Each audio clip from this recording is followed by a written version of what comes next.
joyfulness, even happiness. And it's actually the same logic as owning land, grabbing land, or resource exploitation. The idea of Eurocentrism, the idea that having property must be in a way of superiority. This is where Eurocentrism comes in. That idea I mentioned. The idea that the Western way of owning property must be or must have someone who is superior. Yes, suing someone from the smell of the food is very much related to the idea of colonial thinking, wherein I must sue you because technically it's the smell of our food. Diba? That is very colonial. Another juxtaposition I mentioned was the context, right? Filipino context and the colonial context.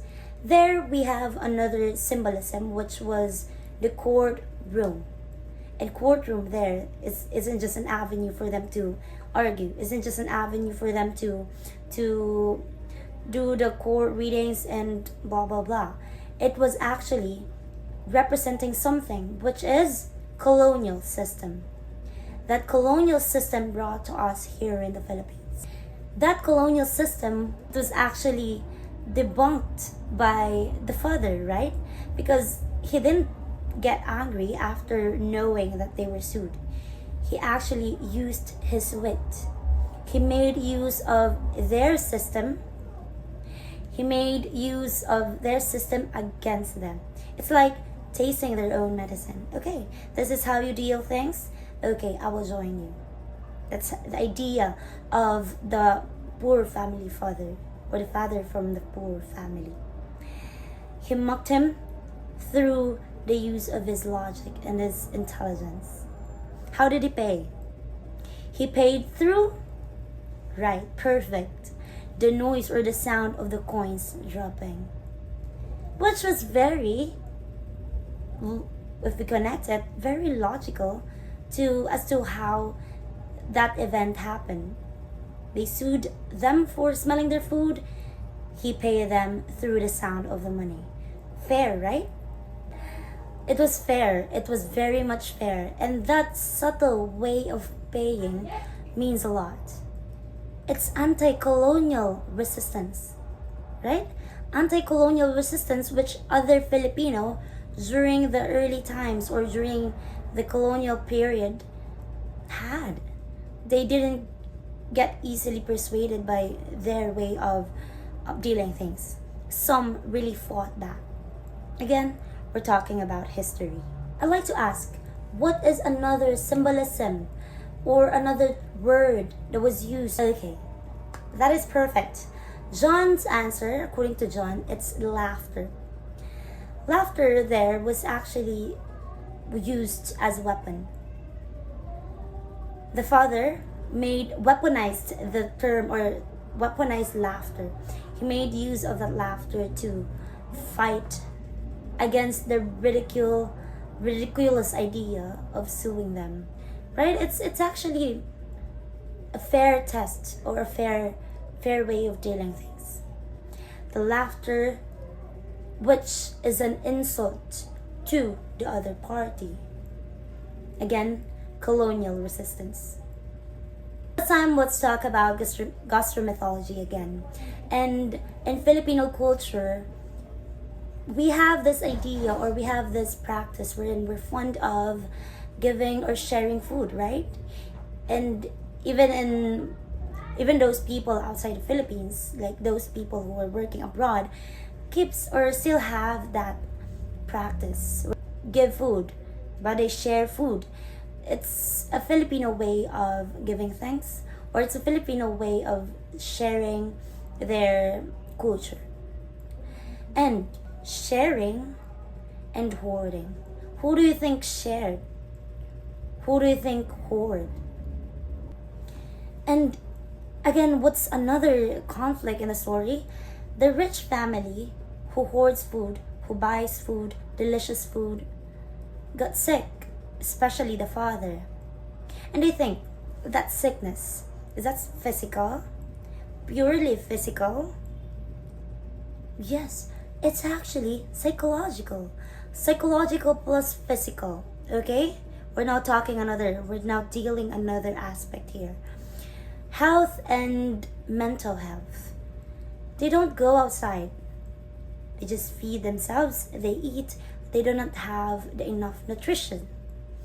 And the other family, in contrary, go outside, they play, they enjoy sunlight.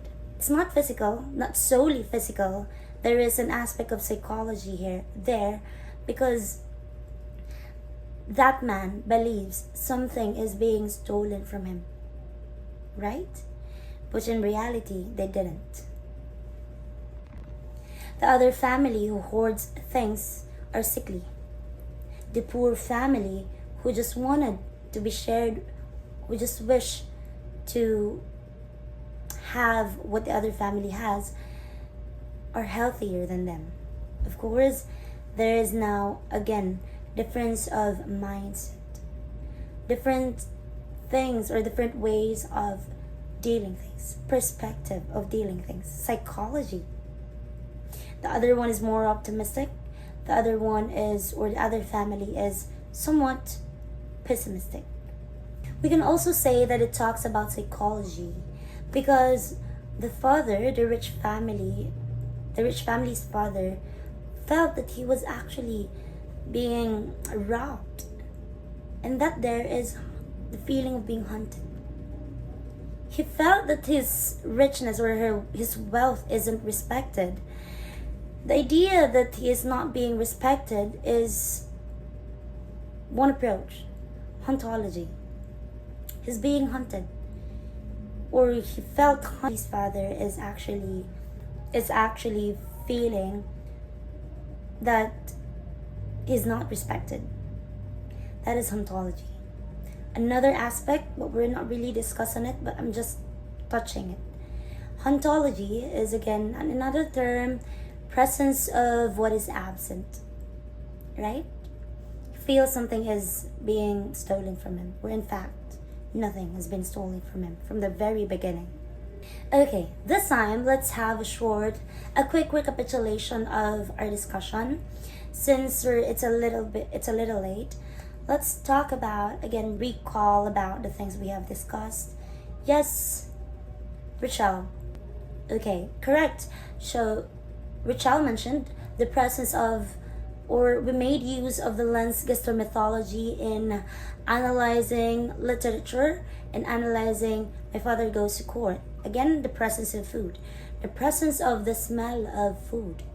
Gastromythology. Another, okay, yes, according to Isaiah, the presence of Eurocentrism, or that type of idea or thinking, was very much evident in the story, right?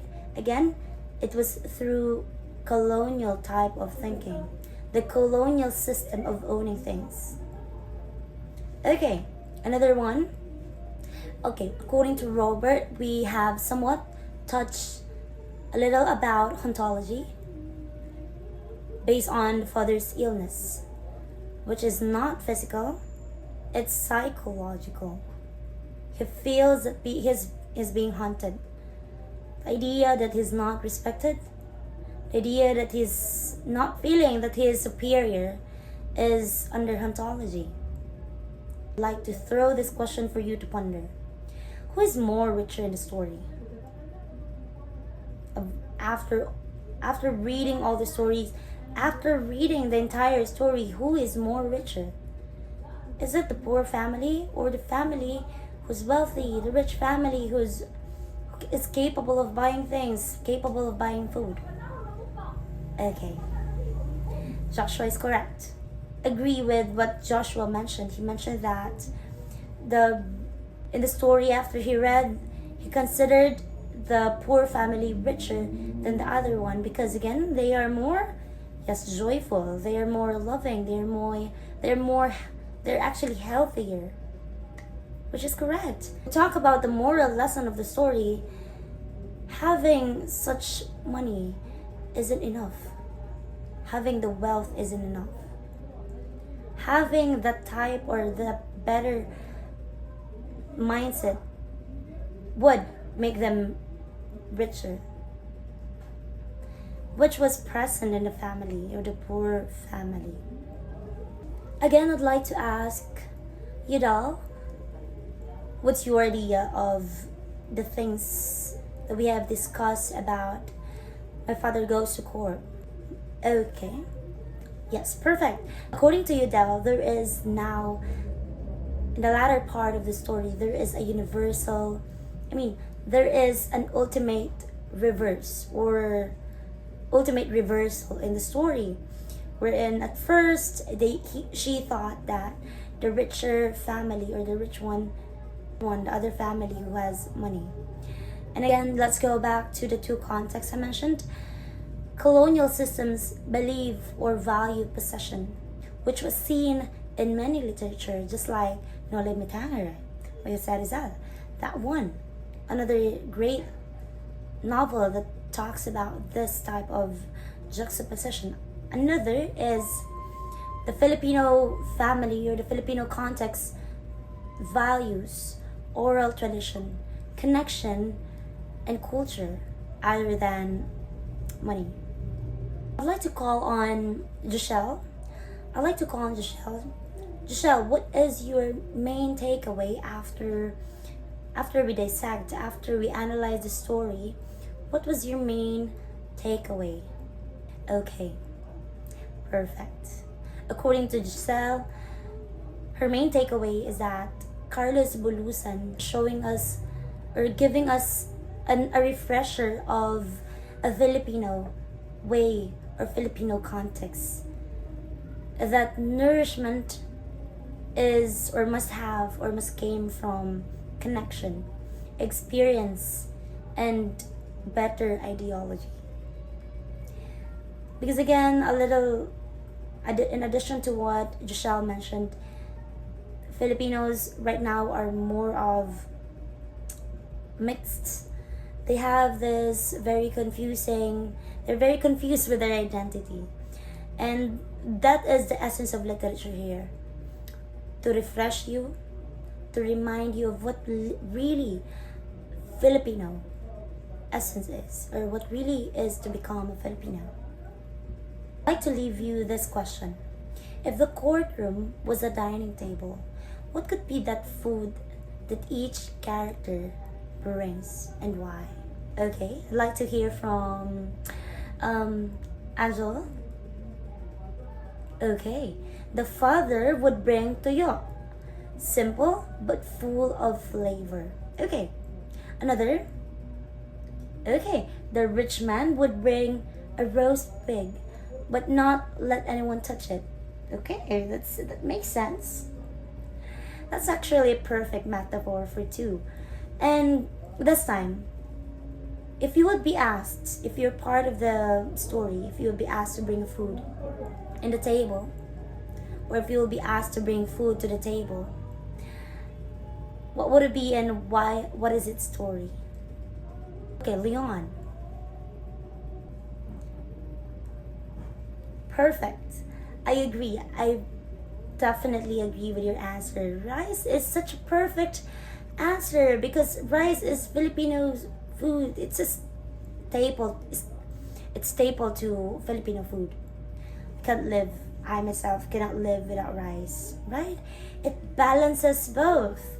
It balances the overpowering food brought to us by the toyo and the roast pig, right? They're both powerful, they're both delicious, but with the presence of rice, it can be an equalizer. It can be a unifier. What a nice way to end this discussion. Rice is the best way of unifying Filipino. Even outside the Philippines, Filipino are still fond of eating rice. They go to Asian store, and that is a Filipino identity. And that is such a nice way to end this discussion. I'm so happy that everyone was able to contribute to the table. Everyone was able to bring their dishes to the table. It's nice seeing you today. I love that you participated. And God bless everyone. Goodbye.